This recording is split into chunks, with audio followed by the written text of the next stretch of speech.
What's going on, fam? It's Pastor Ray here. I pray all is well with you and your incredible families. Welcome back to another powerful episode of the VFam Podcast with yours truly, Pastor Ray.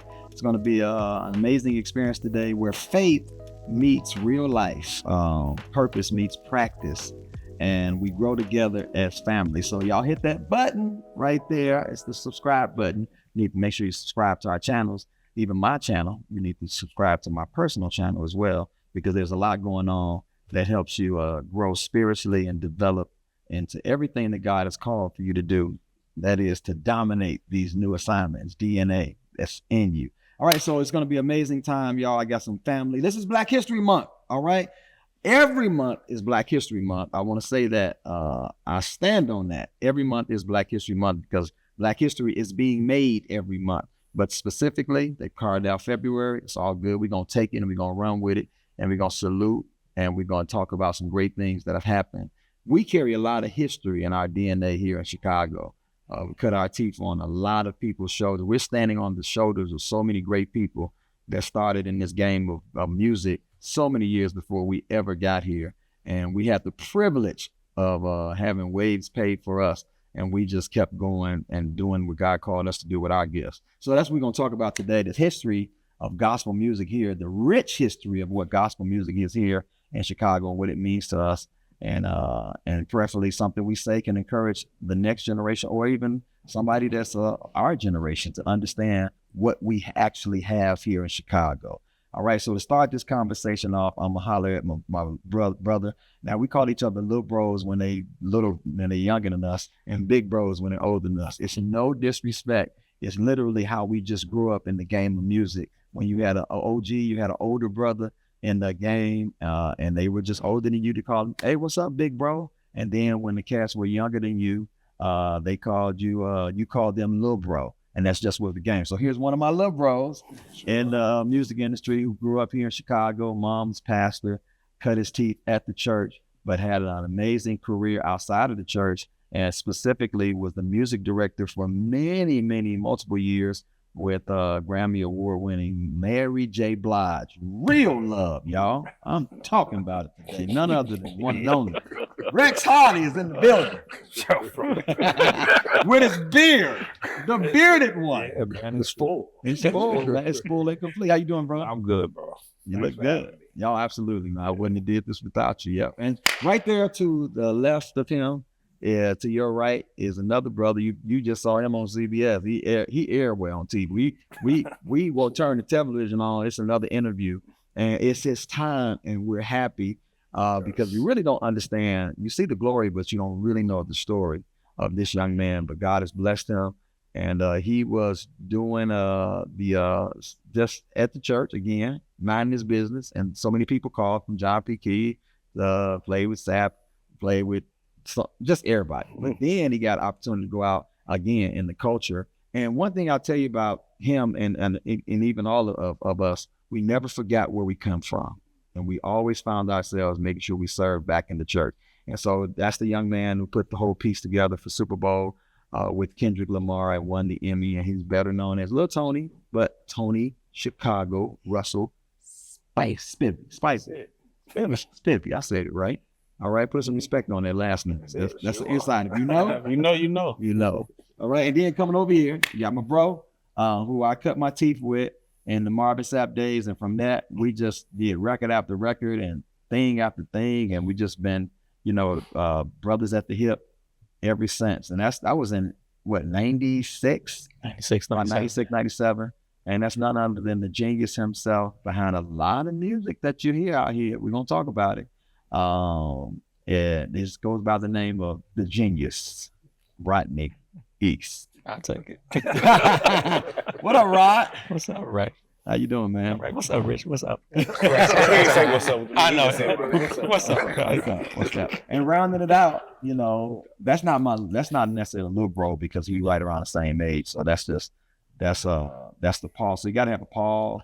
You got to have a Timothy. These are Timothys, but then you got to have a Barnabas, rather, and you got to have a Paul in your life. And this is a Paul, like somebody who's we saw as a giant growing up and played on Sunday Doggone Records Obviously, people know him with the Thompson Community Singers. His mother is the legendary Inez Andrews. A lot of people don't know that. They still don't know that. Oof. But this is the one and only Richard Gibbs, or Hamden B3 himself. What's up, big bro? I'm good. Hey, man, so we was at the program the other day with Kevin. I got him to say 3 words. Kevin Bronson is who we grew up, you know. Kevin Bronson on drums was our Michael Jordan of gospel music, for those drummers. And so Richard Gibbs for a lot of Kev. So what does it mean? I'm going to say this to you, Rod. I'm going to throw this first to you. What does it mean to have played, you know, Richard was Richard to you. And Richard probably got about 10, 15 years on you. So he was a giant. What does it mean to sit down and one day actually play with him? On that particular album? Yeah. And that was the Grace and Mercy. Grace and Mercy album. I'm fresh out of high school. I did a couple of years in college, despite what my wife may think. But man, just kind of like sitting across, knowing that Richard Gibbs, like hearing him on albums is different than sitting on stage with him. Yeah, it was so surreal. You had heard him with I heard him many times with Tom's Community Singers. Yeah, just playing the vinyl album, just hearing classic runs, and then just being able to watch it up close. No YouTube, no Instagram, no Facebook. Being there in person is no feeling like it. Wow. So, and Rich, you saw Rodney as a young cat come with a lot of potential in those days. What were your thoughts of Rodney? It was way more than potential. It was just precision. He just wowed me, you know, because he played with such freedom. That's crazy. What is going on over there? Thank you, Richard. That's amazing coming from Richard Gibbs. That's crazy. That's crazy. And I got for that to be his first record. Yeah, first one. Yeah. You was there for my first record. Yeah. Lynette Hawkins. Walking the Light. Yep. Yes, sir. Yeah. It was phenomenal, man. Just watching his professionalism, just how he played with such confidence and direction. So Rich, now I'm gonna stay here with you. So Chicago, we are rich, so much talent in the city, but it's in the water here. It was way before we got here. So let's talk about the history a little bit of some people that have, you know, came before some of us and some of y'all. You know, I found out recently for the Thompson Community Singers, I thought you played bass on It's Gonna Rain album. Right. No, it wasn't me. It was Larry Ball, who was a top session player in Chicago. I mean, he played R&B, P.O. Bryson, Valley Cole, he played everything. But Jesse Dixon brought him in for the Tommies. And I think with that It's Gonna Rain album, they just raised the bar. They had Donzel Davis on drums, who played with the Emotions. They had Larry Ball. They just brought in all the top players. I had to Do a lava. Okay. Oh, yeah. Oh my God. Yeah, I believe Jesse Dixon purposely raised the bar. Because if you just think about that record, for that time, when nobody really playing foundation, that record felt solid. It felt R&B solid. Yes. Wow. And that was 83?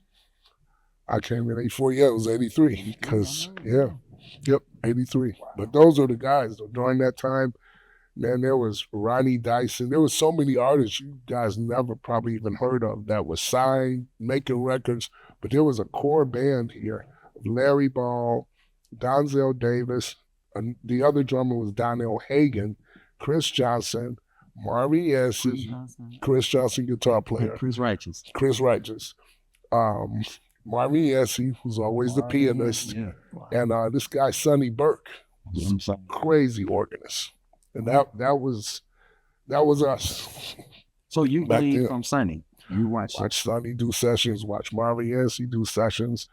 What was funny was my mom let me play on one of her records when I was 9. You know, she was like, "No, he gonna play." So it was all looking like, okay. Again, his mother.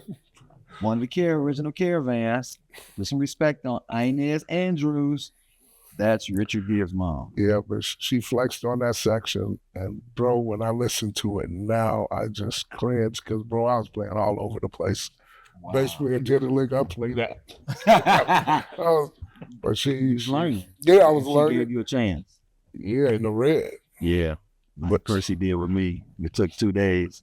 He was killing me. Yeah, I was trying to get this little lick in, and he's like, simplify it. And he was killing you, and you hollered out, hey man, he gonna be all right. He's like, yeah, he gonna be all right. We're gonna take this and this. And, you know, I had to take it.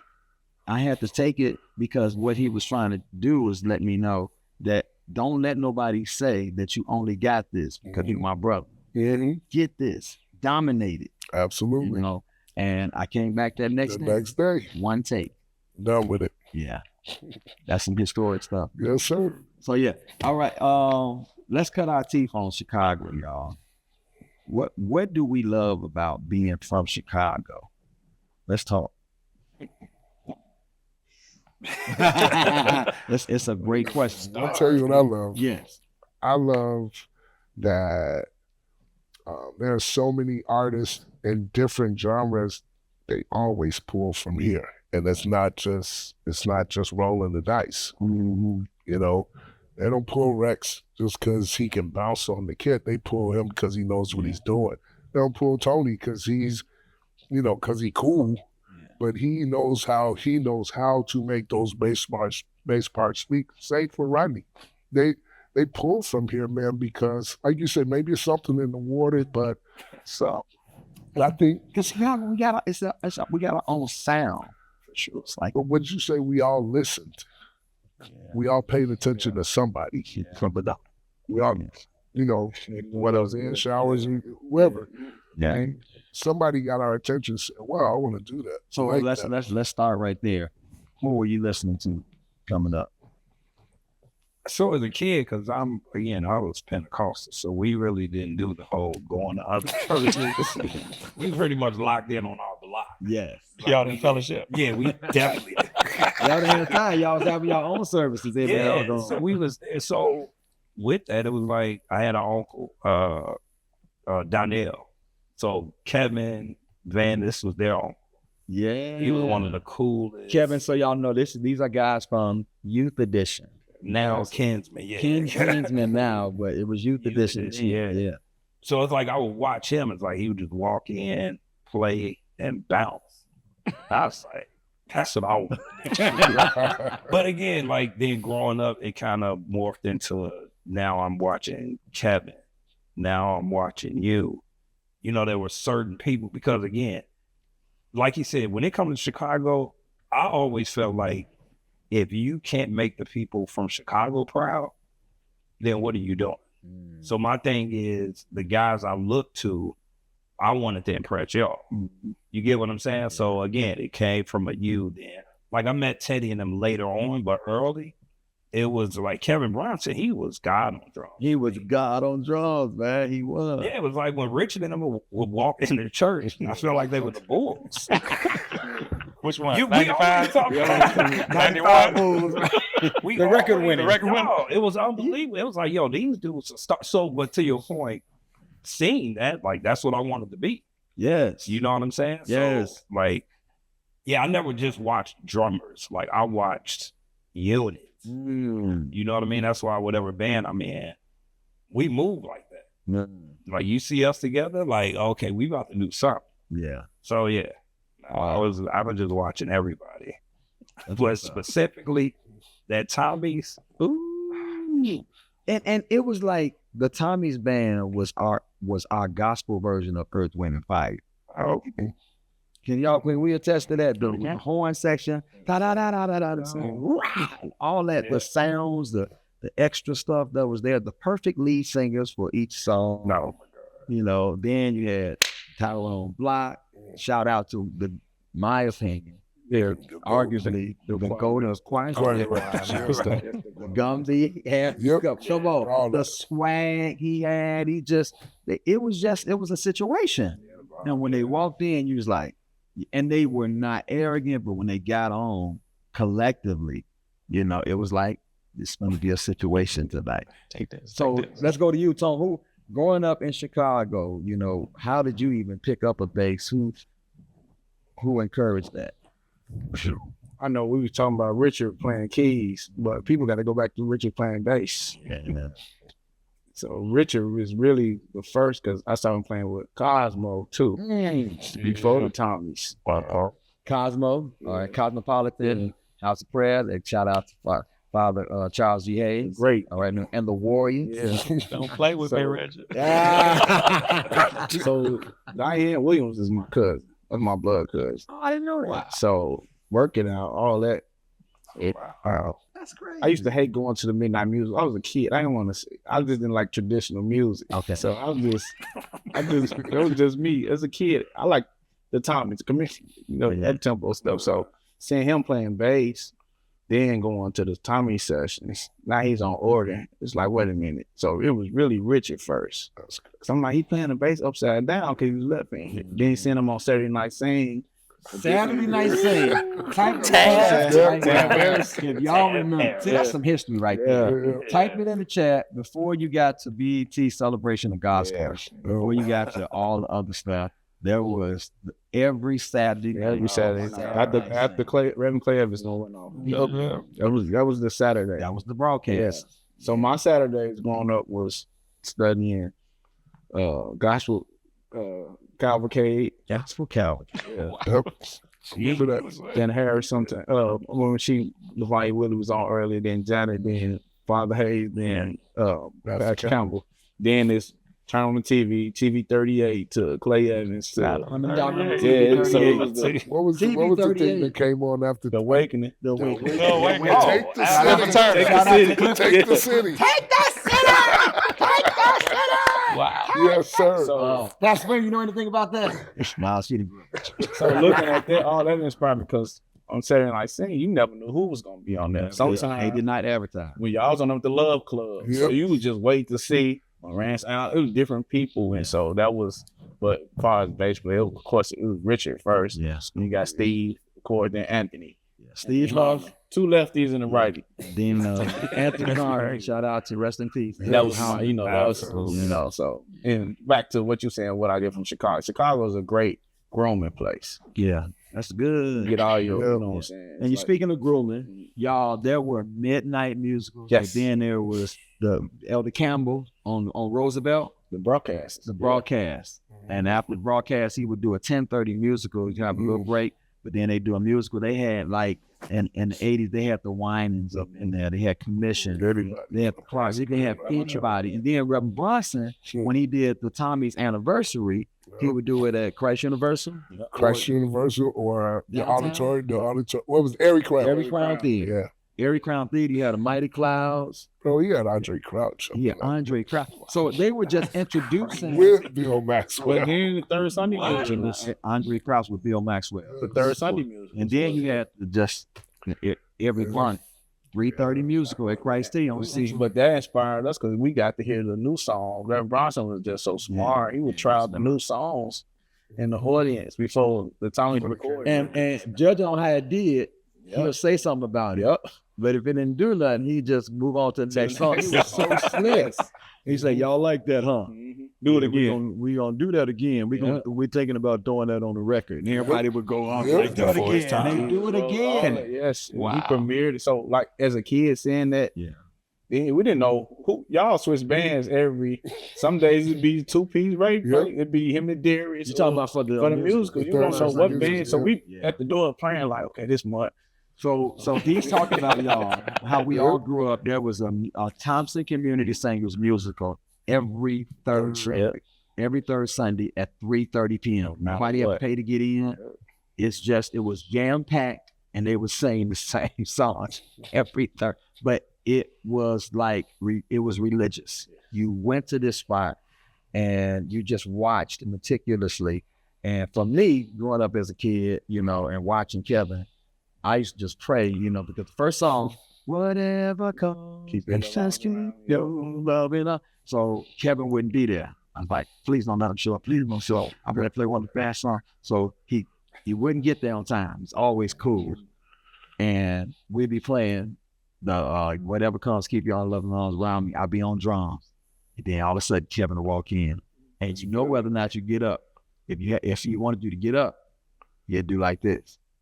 If you wanted you to complete the song, you'd be like, just a little motion that you do. But when he said get up, he'll slide right in. It wouldn't miss a beat. Or at the end, he'll let you play that slow song, and then the second song was always Since He Came. Yep. Bum, bum, bum, that he would hit the snare like the whole room knew he was in a bubble. Like, oh my God. And that's that history we talk about. And we would just sit there and just watch. Then you watch Richard on organ, he do little things that became his signature moves. And then Al, you know, and he would call. well, he would call, right. But it was always a situation, no matter who showed up. It was never the same. Like it was never the same band every month. Yeah, it was always because we as kids we just sitting there like, who coming this week?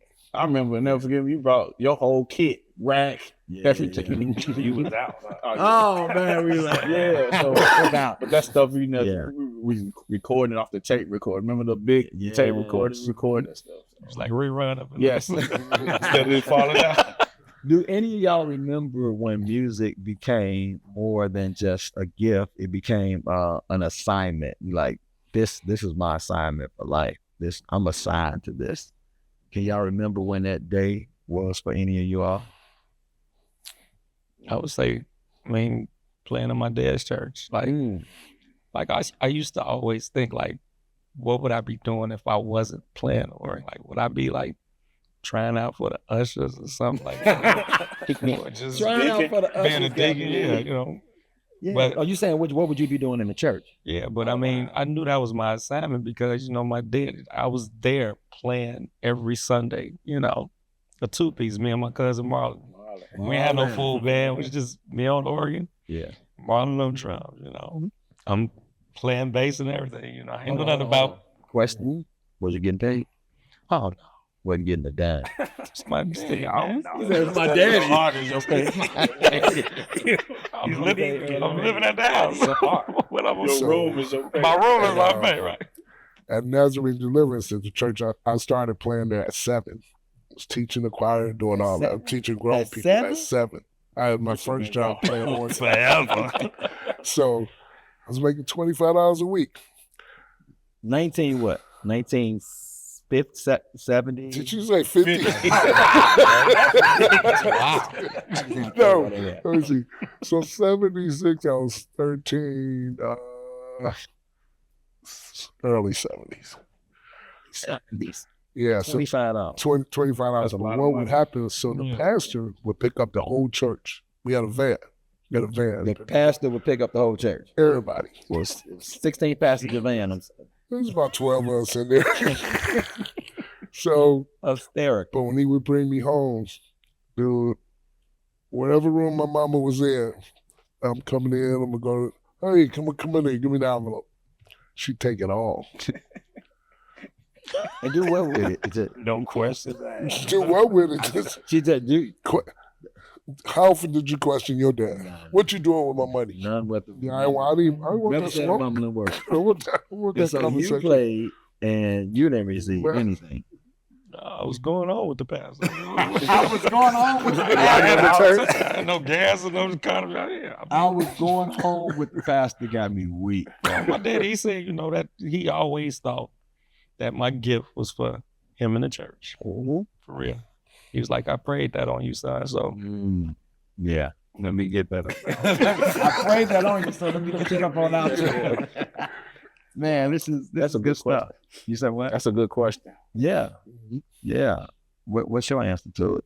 Man, I think it was from the beginning though, because my drive, my hunger to play. I just wanted to play.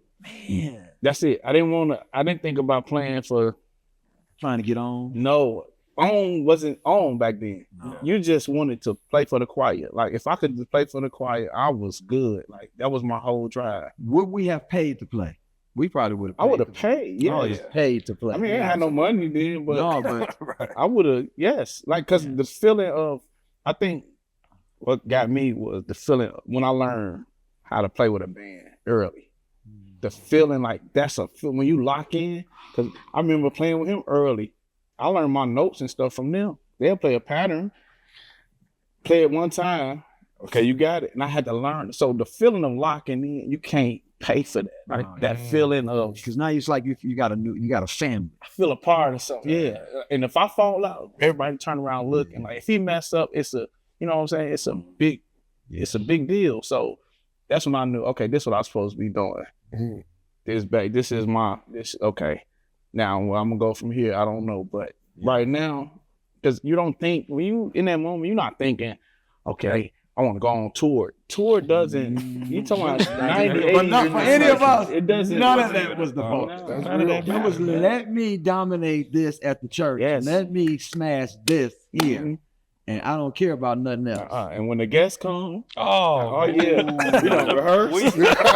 We out. Yeah. We ready Because for the best compliment you can get is from your peers. Like, oh yeah, y'all sound good. And it's legit. Yeah. That's the y'all musician. sounded good. It Y'all wasn't no sound you good, bro. killed. Y'all killing. Yeah. Exactly. Yeah. That's or the people on the wall, all the oohs and ahs. Because you learn that don't matter, but when you first start, you need, I was telling my mom today, like musicians I love you be encouraged and tell me I'm doing a good job versus you just paying me and I feel like a slave. Man, I'm a person too, so man, we appreciate you. Absolutely. Appreciation goes a long way versus money. Money ain't the only currency. That's what people don't understand. That money will be gone. Yeah, it be gone, but I feel like I'm slaving for you. Like that's why I don't choose to play for certain people now. Because if I feel like I had to work, what do we do? It started off fun. Like if I can't have fun now, I'm not doing it. Like it's not. That's how I am even with pastor and preacher. If it can't be a joyful situation, even though you have circumstances and difficulties you deal, that's called life. If I can't enjoy the moment, it's like, what am I really doing? Y'all, we gotta take a break. Dive into some other conversations. This has been good. I hope y'all liking this. Just type it in the chat. So you liking talking to these little bros and big bros. We'll be back on the other side. VFam Podcast. Let's go.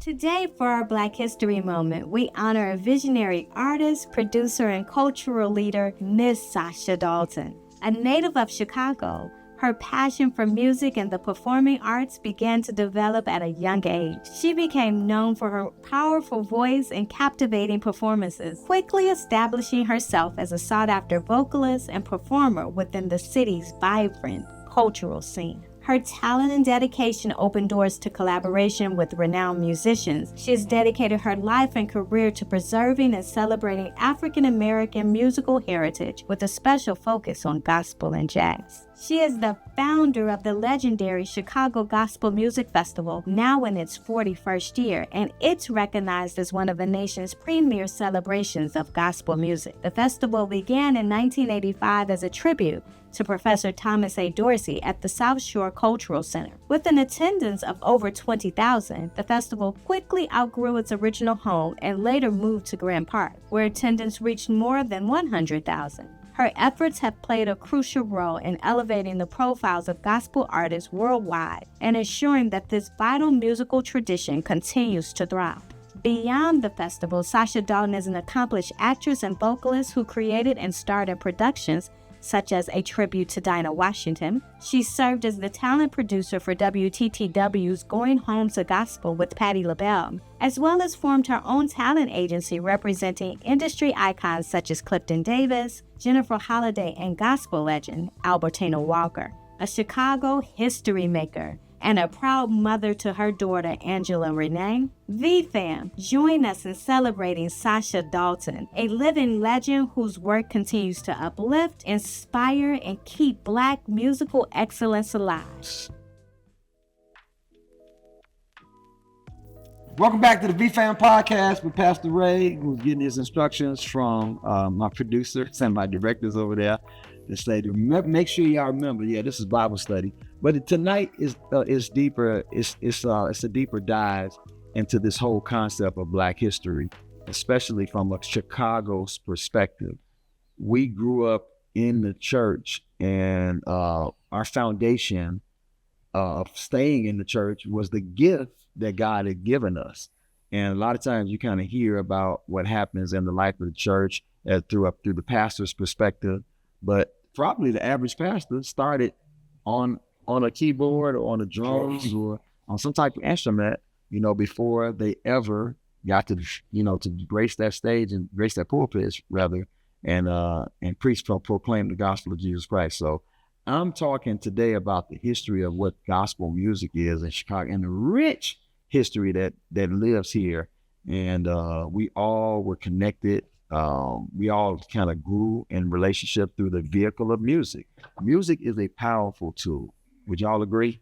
Yeah, most Music is our bond. The one common bond we have here is not basketball, it's not politics, it's music that came from the church. I was saying the other day that Hammond B3 organ and Pearl drums, they owe the church a lot. for sure. When you grew up, you saw a Hammond B3 in the church, a Hammond B3 organ, right? Yep. And we saw a Pearl drum set. Before there was Pearl, there was the Ludwig that you saw in the church. Mm-hmm. But it's a lot of history that, the entity of the church has actually allowed so much to happen with our gifts. So one of the things I want to segue and ask is, obviously we had mentors. Obviously we, bit our teeth on a whole bunch here in Chicago, the musicals, the concerts, the recordings. We can go on and on and on. Was there a season, once we got it, was there a season that there was some struggle in our lives? Where you even doubted, yourself because of, so many people that's vying for the same position that you have? Or have you ever considered, here's this, walking away from music? Absolutely. Anybody? Absolutely. Rex, you say, oh, Shoot. I mean, yeah, for real. It's like, which time? You know what I'm saying? I mean, because for me, I think starting early, and it happens depending on what you're going through at the time. So early on, like, I'm not a jealous individual. And y'all know, I'm going to push anybody. Like, it can be your situation. I'm approaching it like it's mine. You know what I mean? But when you get in certain situations where you may feel, and this is early on, where you feel like you doing seemingly everything right, as it pertains to like, this is what it was presented to me to put into this. But then when you feel like you're not getting it back, you start kind of taking it personal, and not against anybody, just to the industry. You know what I'm saying? But to your point, because I didn't come into it, I just wanted to play. So when you feel like now you're not just able to play, now you got to deal with the politics of it. It's like, you know what? Nah, I'm good. So again, I mean, on dealing with that, you have to deal with people. Then addiction show up. So it's so many layers, but you still got to be the man. Yeah. You still got to show up for everybody. You know what I'm saying? So during them moments, you're like, this ain't worth it. So you had some moments where you had dealt, I know you had, I've seen some conversations, maybe they don't know. You talk about these struggles, these addictions. What happened with you? Well, me, I mean, my vice became alcohol. Like, and these, I mean, y'all been on the road with me. So it's like, I didn't see that though. But see, that's be one, I respect you. Not saying I don't respect them. You get what I'm saying? There's a certain thing. I was a big brother. Yeah, it's a certain, respect where it's like, I don't want you to feel like I'm disrespecting you. Whereas in like others, it's like, okay, they didn't agree, but they knew how to kind of deal with me the way they dealt. He knew I had a problem, but we boys. You knew that? Wow. Yeah, like, but we didn't know it was a problem. Yeah, it was functioning. Yeah, functioning. Yeah. And then again, like, my problem didn't show up for me until I was alone. When you drinking and you're alone, that's when it's a problem. Because like you said, functioning. When you out hanging out, it's like, oh, they just haven't. But when you at the crib, like, it was brush my teeth, drink, then go on about my day. Wow. Yeah, it was crazy. But y'all know, I mean, we family, but I'm an introvert. Actually. Yeah. I don't like y'all. All of us got a little bit of that in us. Really, we can do great by ourselves. Yeah, absolutely. Yeah. But then you thrown in a position where you have to talk to people. I used to be like, this is really uncomfortable. On top of dealing with life itself. So how did you come out of that season? My wife and prayer.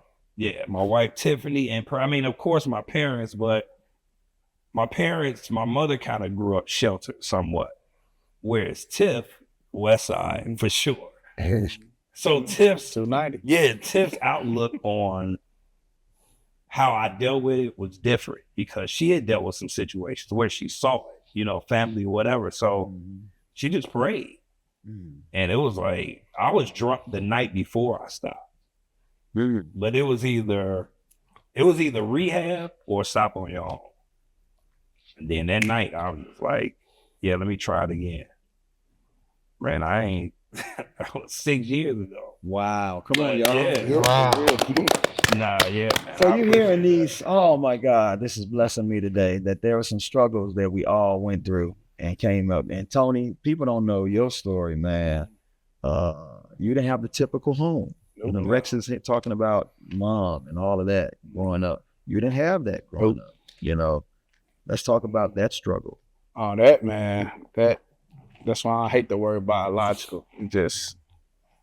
That word just cringes me because my biological wasn't there. So I had to deal with that still to this day. You know what I'm saying? It's like almost a plague because when I think I got over it, something reappears. And, you know, so, but family is who, you know, you choose to be your family. Well, who chose you? I stayed at your house a lot and y'all was young. So I'm glad I had like younger people to, you know what I'm saying? So, and I was dealing with the street stuff. So my addiction wasn't drugs. I mean, not drugs, but alcohol, but I was in the street. I was gaming, you know, that I was. Yep. So mine was that more so. And just trying to find a balance of life because my first musical letdown was Grace and Mercy record. I think y'all don't even know how that almost ruined me because I got promised this record. I'm preparing. Then I just think how it happened and it was like, but I thought you told me. So that hurt, it put this anger in me. I just went hard in the street, but I had to get back on track because that could have took me way out. But I had to learn that's a part of music. Like everything is not a bunch of yeses. Come on, man. You're not gonna hear yes all the time. You know what I'm saying? Some no's are good. Cause I probably wasn't ready yet. Or I don't know what the circumstances were, but I know it hurt. It's like your first music. That was one of my first musical heartbreaks. It's like, is this music supposed to be? I'm not finna do this. And I had Anthony talk me through it. You know what I'm saying? Then I had to realize, okay, well, look who it was. Okay, you know what? Then I end up doing Marvin anyway. You know what I'm saying? So everything started, even to this day, stuff is others and it's still, you know what I'm saying? But I could have let that situation, I could have carried that bitterness and just walked around. And I ain't doing music. I'm done with this. Yeah. But heartbreaks is a part of, you know what I'm saying? Like the Bible says, it was good I was afflicted. Yeah. That was good for me at that time because it made me go harder and stronger. And now when stuff happened, I've been through that already. Yeah. If I can deal with this person, I felt that pain. That don't hurt no more. Next. So you start building this. Because the music game, what people don't understand, it's levels to it. You got to go through certain hurts. Then once you get through that hurt, it's another level. Now you gotta learn the politics. It just keep growing and growing and growing. It never stopped. So you didn't just get put on. No. What they're seeing now, combination of some other events that happened. What you're seeing now is me being faithful to one thing. I was faithful to my church. Even through all this, I wasn't getting paid at my church for years. Like I wasn't getting paid, but I was still faithful to every Sunday, every Tuesday, doing what I was supposed to do because I just believe God said, if you be faithful with a few things, I'll reward. And this the reward now. But I sowed the seed back as a kid. So I know the $25 a Sunday. Actually, in singles, as a teenager. I'm talking about, you know how that fat envelope. Yeah. But at least you got it. Yeah. By the time you eat, though, eat Sunday, you down to $15. So, but I still appreciate that. You know what I'm saying? So that wasn't a part of her. I was happy for that 25. Like, okay, cool. Or it was either 25 or get an appreciation every year. I'll take it. So, Rodney, let me come over here to you, man. We're talking about struggle. Are there any moments in your life, you know, I know sometimes plan for family, plan in a family situation is a struggle, you know. It's almost like if I can be honest, it's almost like a hostage situation. Yeah. You know, my dad early on, like, he felt that my gift was just for the church, like I said earlier. He didn't want me playing for anything or anybody else. You know, my mom was my biggest fan, man. She would drive me, because I wasn't able to drive back then. She would drive me to where people was asking me to play at. You know, I remember, I'll never forget, T.L. Barrett came to preach at my dad's church one Sunday. And he was like, son, what you get? I will pay you $500 to come and play at my church, man. You know, that's disrespect to my dad. He's like, you ain't going nowhere. That's my son. You can preach this word and go on back down. He said that in front of your dad? He said that in the pulpit. Oh. He was like, you got an amazing gift, man. I will pay you $500. So I'm sitting there at a teenager. I was like, $500 a Sunday. He's trying to figure that out. For real. Like $2,000 a month. I wouldn't add it like that. I was just thinking about the day. But, you know, my family, man, you know, they're going to be my family, you know. But, you know, I think I had to remove myself. Like, I can count on one hand how many ministries I have played for. But I grew up learning what I had to learn at church. But me going out to, as I would look at it, help build other people's ministries. As I grew up, I felt like I was like, well, you know, let me go home and help my dad. You know, let me help my church. It's my family. Let me bring all the tools and everything that I learned to try to build them up. Because, you know, my dad, you know, pastor, he's been pastor 40 plus years. And, you know, it ain't no mega ministry. Yeah. I've seen ministries. I've seen international ministries. I've been overseas. I've been traveled this world 12 times. But, you know, my daddy, when I come, it's a different feeling when I'm sitting at home on that organ, and he'll say, you know, before he get to, you know, whatever he's doing on church, I thank God for my son being here. Appreciation. Appreciation. You know, it was never about the money. Man, let me tell you, we just came from there, right? And it was us three and Goucher, Andrew Goucher, all right, phenomenal, legendary bass player. And Percy just called us and said, hey, I'm doing now. With my company that I'm endorsed with in-ears, you need y'all to come in, blah, blah, blah. And it was just a yes. It wasn't no who flying us in. Where we gonna stay? We're not gonna talk about where I stay. It wasn't no itinerary, no this and that. It's like wherever you say. Because it just went back to what Tony said. It just went back to the love of the game. I just want to play, man. My brother. And we just played something, no rehearsal. And if you go back and watch the video, it's a slew of people just around us with cameras. Now, that's just new to me. Because y'all still playing. But I came I left kind of at the tail end of that social media where when you it used to be a slew of people around you without cameras. They were just without cameras. They was around you. Right. But now we're in social media and you sitting there, but we wasn't playing no cameras. We were just playing, and we were behind Percy for the love of the game. I think that's a missing component to the world right now. Just the fact that when you do something, I'm not doing something to get. I got this motto here at Valley where I say, we don't give to get, but we get to give. That's my thing, man. I've been saying it for years, but I brought it here as relates to offering. That even offering my talent, I don't do it to get something. I don't think we ever did it to get on. We were doing it because I can do it. And I wanna offer something to this space. I believe I can add some value to what it is that y'all are doing. I remember my first time where the world, you know, cats got to hear me out in the public. Remember the Joy Fest at the Great America? No, here. Great America. Yes. Yeah, Great America had these gospel. Yes. Man, it was the Tommies, it was BB and CC, and it was either Winans or Commission, right? Man, Percy was playing with BB and CC, and you remember Blue, the drummer. Blue was playing drums with BB and CC.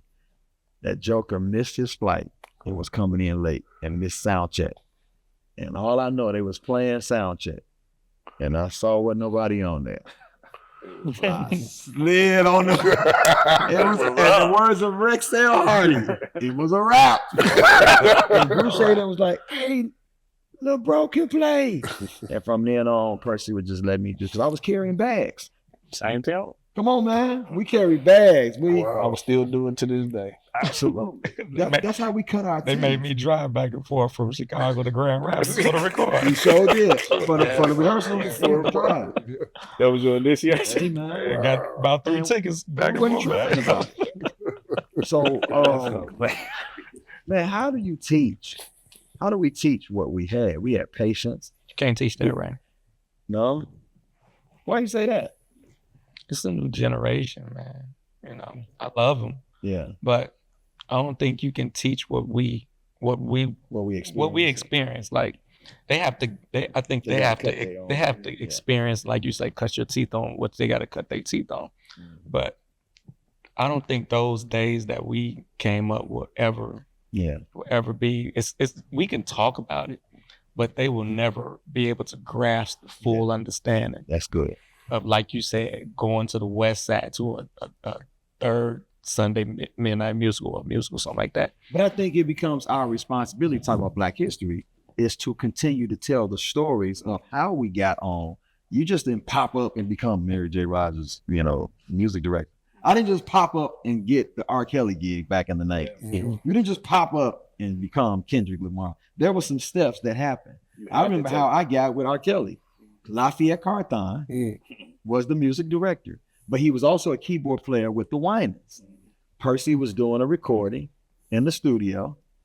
Lafayette flew in, Percy flew Lafayette in to play on the record. Well, Lafayette heard me play, I played that record.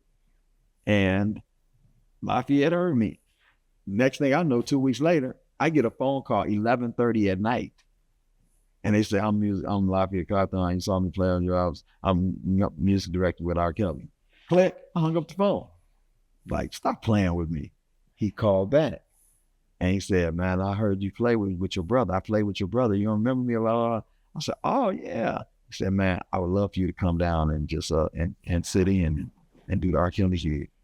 And R. Kelly made me play for 30 minutes. He was like, all right, who the new kids? Let's see what he got.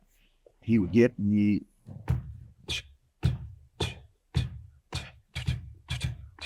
He said, play that. To me, that ain't nothing but since he came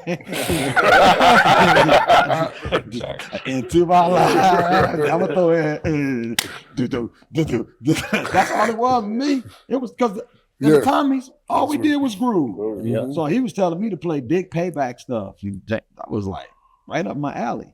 So that's how we cut our teeth. And then other things began to happen. And, your career just took off. But it started because I learned how to play groove watching the Thompson Community Singers. And I think so now is more so, I think people miss the step of relationships. You can't. Because that was a relationship. That's a relationship that was through. And see, people don't understand the channels of relationship. Like, even if you don't do that, I don't do R. Kelly. See, the channels of relationship, like, and even with patients, like Rodney said, when I moved to California, I tell people all the time, LA is a place that's going to expose your weakness. Wherever you struggle with your life, it's going to expose. If you party a lot, it's going to expose it. If you smoke, it's going to expose it. If you drink, expose it. It exposed my weakness, which was patience. Because I'm used to moving fast. Chicago, we can get up and out there slowed me all the way down, which helped me in life. Like, I got a problem with patience. It don't move at your pace. Because it slowed me when I got out there. Because everybody promised, oh man, you get out to LA, that's the talk, man. It's finna be, you're gonna be working. I got out to LA, it was crickets. I was like, okay, I'm out here. And now I'm established, but it had to show me, like, it don't move as fast as you think. You think you're finna move today and you on tomorrow. No, it don't go like that. I didn't really get a major situation for probably 6 months.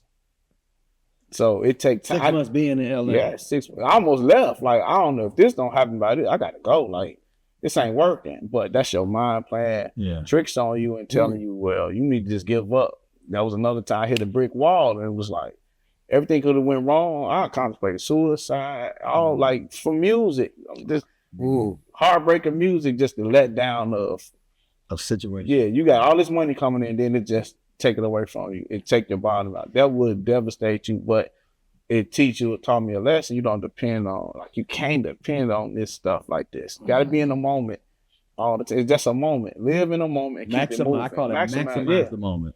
And patience, like he said, some things people just gonna have to go. I don't care how much you tell me. No, Tony, you shouldn't do this. If I made up in my mind, I'm gonna do that. Skipper Ray said. And that's what we dealing with now today, because a lot of people just feel like, oh, if I give you constructive criticism, you hating on me. But if I tell you, it's the same thing that he did. Yes. So what did you see in us that you wanted to even pour in and say something, encourage it? Because you've always been an encourager. Yep. Man, I always saw that you kept showing up, and it was respect, and y'all saw some craziness too. Yeah. But y'all respected us past the craziness. You know, it was like, yo, Rich late, but that's my dude. He here now and he killing it. You know, Percy got a weird attitude, but that's my brother. He killing it. Kevin, I mean, whatever it was always respect, and it was always, you know, you guys encouraged us. Wow. Like, I never would have known you were literally watching me playing bass. Yes. Until you said it. And then the crazy thing is, when I met you, I was like, this dude would kill you. It's like, you had that exterior. But, you know, but Rich. but it came from the streets and the anger and that whole thing. But when I got to know you, and it was just like, relationship. Is that a lost art, getting to know each other? Yeah, absolutely. You know why I say yes? And I was speaking to what Rodney was saying. Man, social media is a lie. It is. Let's pause right there. Yes. I'm gonna take it out. We're gonna talk about this because let's unlock put it in a whole other place. Yeah, we've lost it. Okay, go on the other side. Gonna close this out and come back with the VFam Podcast.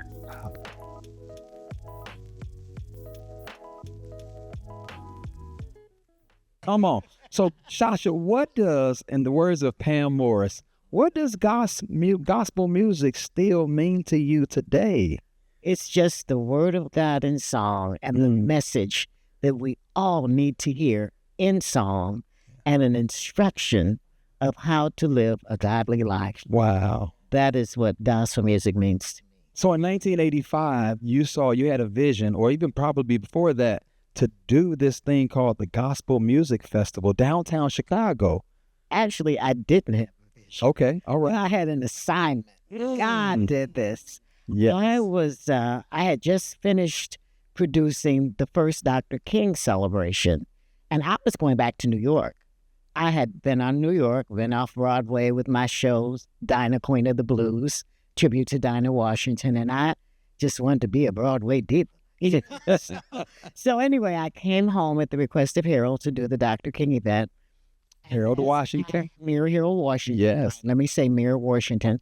And as I was closing the books, a gentleman came in the office and he said, I need your help, because the state of Illinois was doing an award for special people, and he was trying to get them to give an award for Dorsey.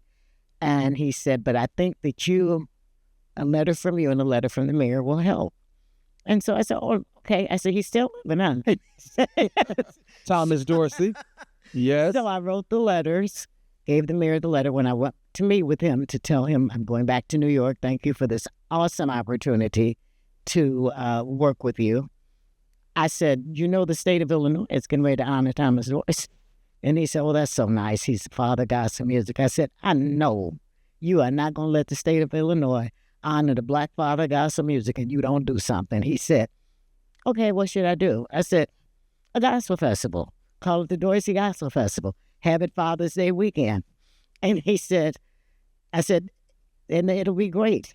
And he said, can you do it that fast? Because this was March. And I said, I can't do it at all.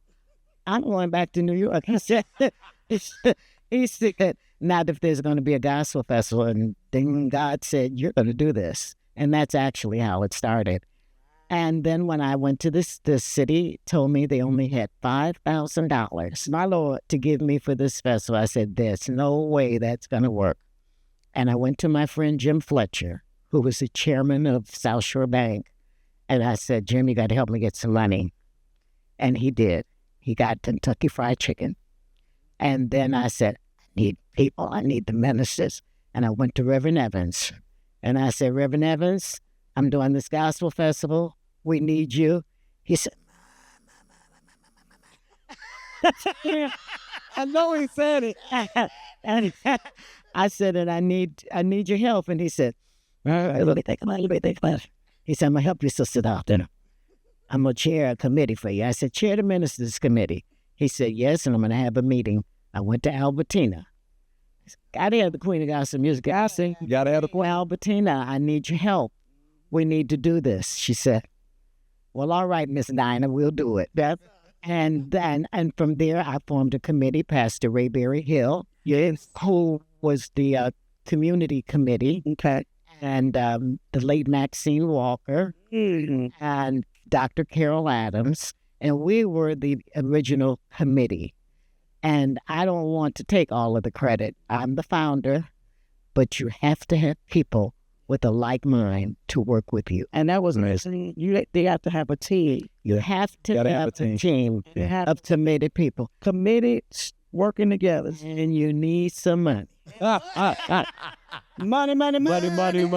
So what would you tell, so we can get back to worship, because we'll sit here and talk history all day. You are blessing us. What would you tell a young creator that has a vision, that has a passion for creativity in 2026? What would you tell them, that one thing that drove you? What would you encourage them? Well, you know what drove me was a mission to honor Father of Gospel Music.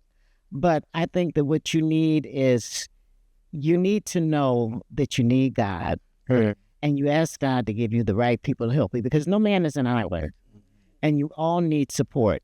You need that, and you need to be able to listen and take instructions or advice from people who have been out here, who know what they're doing, and don't ever lose your faith, because it may not happen on the first try. You know, God may make it happen on the second try or the third try, but you got to stay in there, and you have to stay committed and always thank God in advance. Because when you thank him in advance, he's going to come through. Touch your neighbor, say thank him in advance. So here's a little black box, that just a token of our appreciation. We just want to love on you. It's a special box. We give these away to special people that come, that's a part of our ministry, and we just speak the favor of the Lord continue to be on your life, on your voice, on your ministry, and that the rest of your days are the best of your days. Thank you so very much. I so appreciate this. What an honor. And I love you, Pastor, and I thank you. And I told your wife earlier, I saw her on video last night, and she was just something. And I'm so happy to be here with you. And I thank the church family and each and every person who's listening today. God bless you. God keep you. And thank you so very much. Touch your neighbor, say, what a voice. What a voice. We salute today the brilliance and the excellence of Sasha Dalton. Come on, show us some love right now. God bless you. Thank you. Welcome back, y'all. We're going to dive right back in. Thank you. We are sponsored by nobody. Black History. Black History Month. And we're sponsored by. So we were diving into this whole concept of developing relationships. That's a lost art, and social media has magnified the fact that you ain't got to be connected. You're connected through a medium, as opposed to what Tony was saying earlier. You know, after we got off stage, he was at the house, Right. spend the night, hanging out, and we didn't want nothing from him. We just wanted him to have a safe place.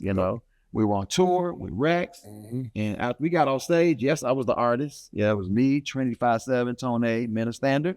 It was him, Swole, Jason Tyson. It was a situation person. But then after we got off, we was going to hoop together. We hung out. What's missing in terms of, let's talk about this relationship. You saying social media has messed up relationships. I think it's messed up relationships, and it's taken away getting to know each other. It's taken away talking, literally talking, and hearing from a person, from them, as opposed to now. If you want to know somebody, you look them up on Facebook, and then you see what Facebook say about them. And you build your thought process based on what social. Unfortunately, and then when you meet them, they skinny, they not fat. They can't play. They play the saxophone. They don't really play keyboards. Hold on, you ready? They transpose. Just leave that alone. Because even our day, back in my day, I couldn't move the drum set around because I was left-handed. Right. I had to play it. I had to adapt. Yeah. Because I was at NAM, they were like, "You're playing open-handed. This is amazing." I was like, I grew up in church like that. Yeah. Like, you didn't change it. We didn't have time to change it around. The group that you was playing for, they had to. Time to get on. There wasn't no tracks. There wasn't no. There was 1, 2. There's a brighter day. It was quartet world back then. Yep. It's get on, play. So you cut your teeth doing a lot of that. You talked about this whole. We was talking about social media has messed it up. We didn't have that. We had relationship. Who were some of the mentors that mentored you in the Church of God in Christ realm that you can say, yeah, that was that guy? Ed Showers. King Ed. What you call him. Like watching him, I was able to sit on the organ while he was playing. I know I got on his nerves messing with the Leslie switch, but just how old were you, Ron? I was 6. 6. I started playing when I was 7, but I gleaned all of that from Ed Showers. To this day, he still amazes me. To this day. Like I can hear, like you say, social media, I can hear a clip of him. I'm like, oh, that's Ed. Yeah. I can hear Rich. Oh, that's Rich. Greatest compliment. Yeah. Well, and then I'll go back and try to play that because I was able to see that in real time. Did he talk to you? Oh, yeah. And just share. He shared everything he could. That's why I have no problem. Like, because somebody shared with me, man. You got to be able to pass it on to somebody, man. And I think that's where we come to now, is I think sometimes what we try to do is try to grab everybody. I mean, that's not what happened with us.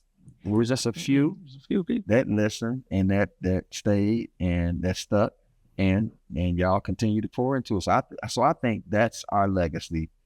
Is all the rich history that we know we got. We can't die with this history. We got to pass it on to those that want it. Let's kind of talk about that. Finish this sentence. My legacy is not. Finish. My legacy is not finished. Okay. My legacy is not music. All right, you got to unpack that. My legacy is not music, because you right up in my preaching lane right now. You're preaching, Reverend.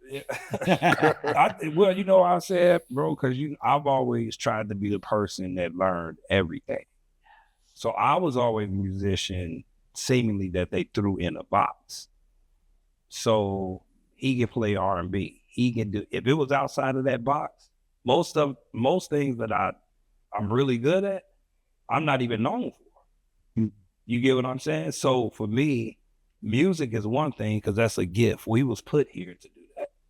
But it's like learning how to flip the script and be a good person. Wow. But the music fades. You know what I'm saying? And I grew up trying to be perfect. You know what I'm saying? It's like, so for me, perfection don't exist. It does not. It don't exist. But to Rich's point, with social media, it does. Okay. Because we get to show the finish, the perfect part of us, perfect edited part of who we are. We're living in a microwave right now, which is why what we was talking about earlier. Patience, you can't teach it because it doesn't exist anymore. Wow, everything is finished. Wow. You get what I'm saying? But that's me. I would say music is what we was put here to do. But now what happens after that's gone? Yeah. So, yeah. My legacy is not. My legacy is not what you think I am, what you think it should be. And he stood on the point, like music, like I have to have other things. It's only a whole business, man. You know, a whole business, man. Like I'm not just, I don't want to just be known as I can play, but like Rex said, I can do other things. I'm a great father. We own real estate. On real estate. like of course publishing is gonna be good for my kids, but I want to make sure that they set up in other areas. Yeah. You know, when that check, that mailbox or that deposit ain't looking like it's supposed to be. Yeah. You know, they gotta be set up, you know, in other areas. So I'm just not music. Yeah. I'm a whole person. I'm a human being. You're an entity. Yeah. Yeah, exactly. Entity, right. Rich, my legacy is not Dead. Ooh. Legacy is not Nice, Rich. We can all live. Real. What's up? All right, finally, what does success look like for us now? We all are of age 40 and up. That's what I'm just going to say, 40 and up. Plus, I own mine. I'm 55. That's a blessing. Still thriving. I'm 52. It's a blessing. Yeah. I take this with success. Success looks like this right here.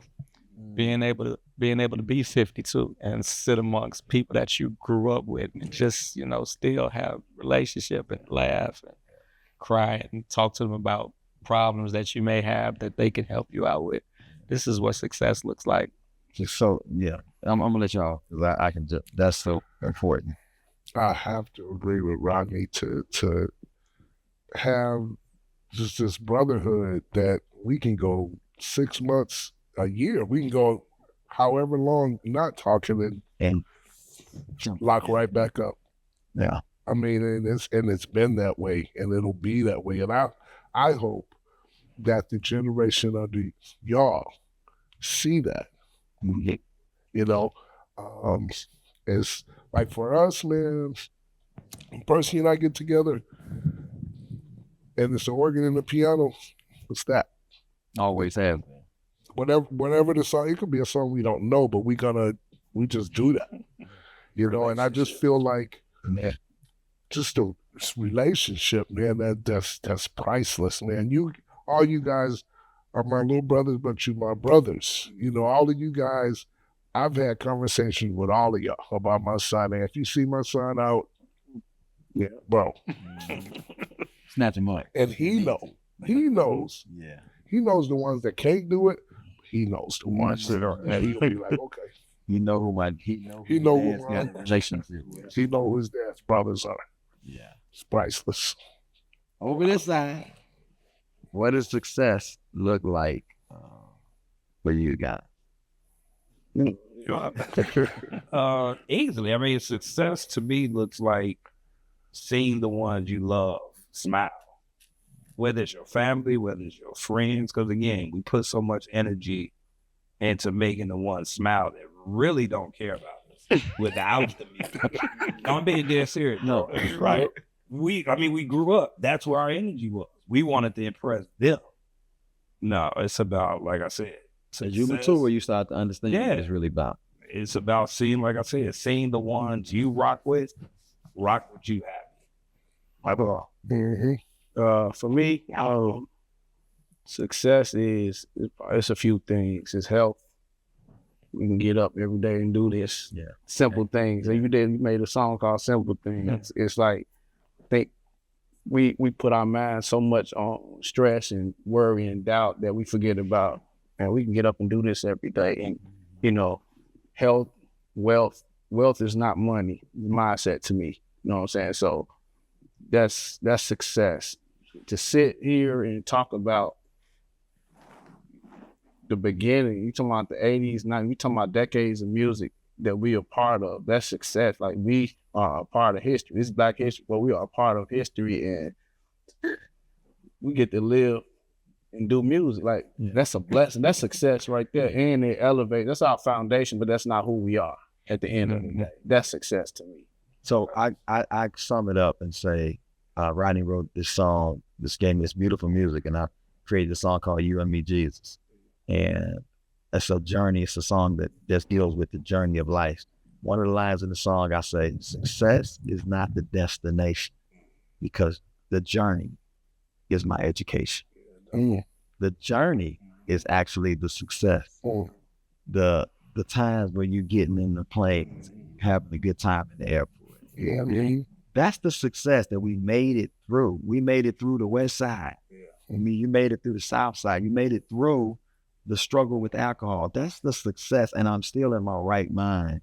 You know, and if somebody wants to hear the story that's younger than me that can learn from some things, I'm willing to share it. Absolutely. And I think, as Pastor Cherie would want me to do, that's our responsibility to the next generation, is to share our stories. Our stories matter to who wants to hear it. Because even with, you know, when they were coming, y'all can admit, everybody that was our age didn't want to hear the stories. They didn't want to fall in line. It was only a few of us that fell in line. So I would, you know, suggest to us that we not look for everybody to get it.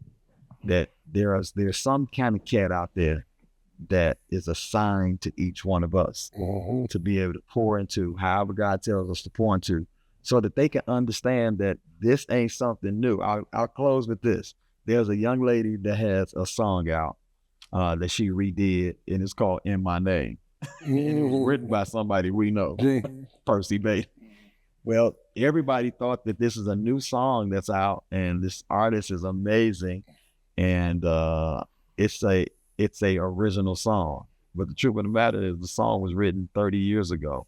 And the original artist is still killing the song today, Kim McFarlane. And I think it's imperative that we make sure that we tell those stories, that those stories still exist. I was at an event, we were at an event on a few days ago, and there was an artist that got up and killed one of the Tommy songs, Just a Prayer Away. It was a singer. She murdered it.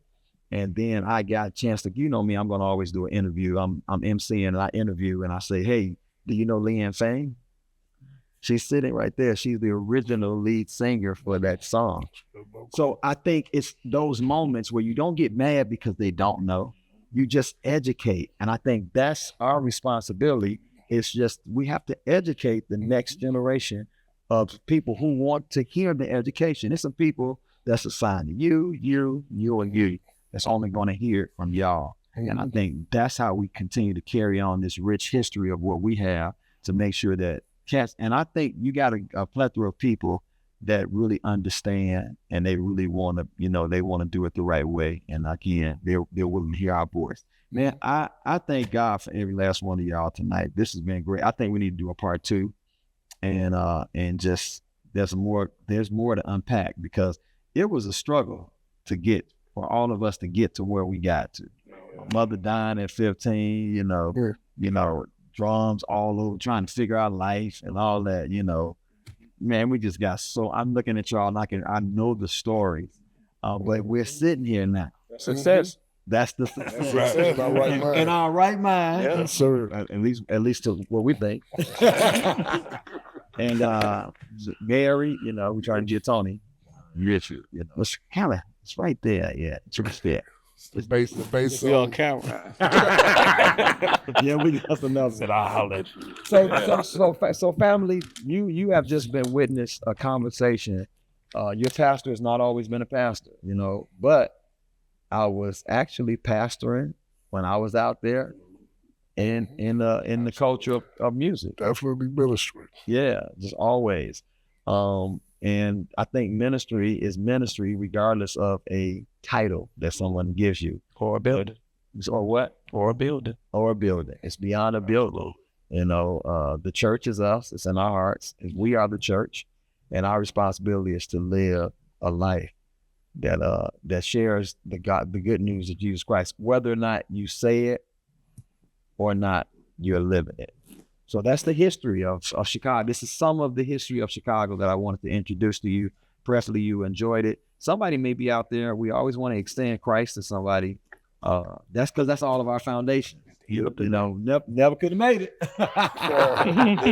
Man, literally, without the Lord, you know, we took him everywhere we went. You know, introduced him to other people, to different sets in the R&B world. We prayed, we got the bands, and hey, we're going to pray. You know, that's what we're going to do. So let's do that right now. Somebody may want to give their life to Christ. I want you to repeat this prayer after me. Father God, I acknowledge I'm a sinner, but also quickly acknowledge you came to rescue me from my sins. I repent of those sins, and I believe Jesus Christ is the risen Savior. Come into my life. Take control of my life. My thoughts are now your thoughts. My ways are now your ways. I will follow as you lead. And if you prayed that prayer this Black History Month, this Wednesday in Black History, you just made history. You just became a part of his story and gave your life to Christ. It's an amazing family. We salute you. Type your name in the chat if that's you. We'd love to get to know you and help you walk this journey. Man, it's been great. Absolutely. Appreciate y'all. Appreciate you. We got to do a part 2 where we just literally get taught, a little bit more about music and these instruments that God has given us to play. If you had your choice, what would you play? Piano or organ? Organ. Organ. Yeah. Piano or organ? Yeah. Should have known that. Bass or drums? Bass. Drums or bass? King 3. King 3. He's definitely He's definitely taking the aux job on the drum. Go ahead and sow into the Kings. We always encourage you to sow as they sold their time tonight, and they continue to sow their time to the church. Everybody's still connected to the church. Ain't that crazy? Yeah, we signed it. You fly back to come to church. 48 years. I'm not missing church. 48 years. That's central. The church still is relevant. Church God Christ. Absolutely. Church born in. They enjoying it. We're both. We're both. We love y'all. Until next time, remember, we're moving to another date. And on Wednesdays, we'll be live in the building, second and third Wednesday. But until next time, y'all, VFam Podcast with Pastor Ray, Black History Month. Let's go. Let's grow. DNA, dominate new assignments. Peace.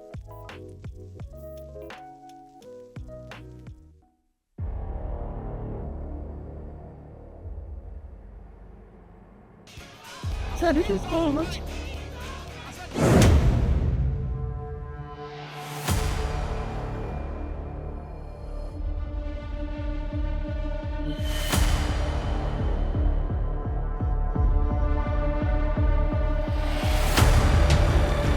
I was